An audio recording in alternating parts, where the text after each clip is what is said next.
Halo Komandan, berita kriminal kembali untuk melaporkan aksi-aksi kriminal yang terus terjadi di sekitar kita.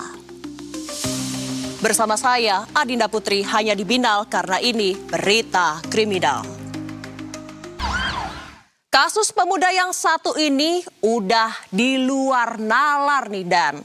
Karena hanya demi dikasihani dan pingin duit orang tuanya, pelaku sampai nekat bikin cerita bohong jadi korban tindak pembegalan.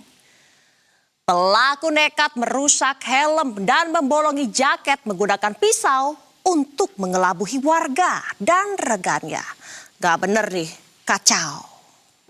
Dan polisi berhasil menangkap pelaku ruda paksa yang berujung tewasnya bocah perempuan berusia 12 tahun di Makassar.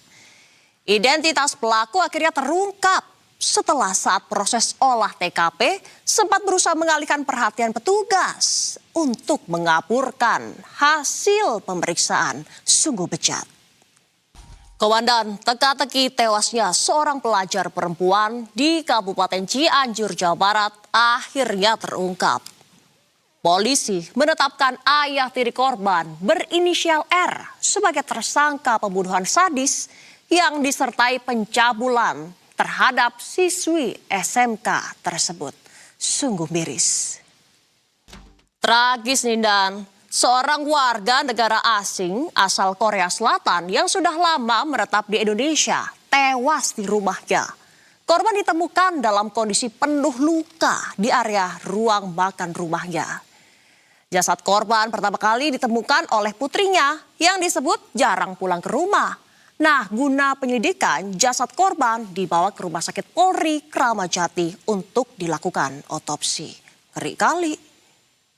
Tragedi berdarah menggemparkan warga Jati Sampurna, Kota Bekasi, Jawa Barat. Seorang balita berusia 2 tahun ditemukan tewas bersimbah darah di rumah kontrakan bersama pamannya yang juga terluka parah. Polisi kini mendalami dugaan pembunuhan yang dilakukan oleh sang paman yang masih menjalani perawatan intensif di rumah sakit. Gak habis pikir. Komandan, Anda masih menyaksikan Binal karena ini berita kriminal. Kali ini kita ada laporan dari warga yang resah dengan beragam tindak kriminal dan kejahatan jalanan yang terjadi di sekitar mereka. Semua ini kami rangkum dalam laporan. Komandan, himpitan ekonomi membuat seorang ibu rumah tangga di Mandailing, Natal nekat menjual narkoba jenis ganja. Dari hasil penyidikan polisi, IRT ini nekat mengedarkan ganja untuk kebutuhan ekonomi pasca bercerai dengan suaminya. Komandan, catat dan jangan takut untuk melaporkan setiap tindak kriminal yang ada di sekitar kita.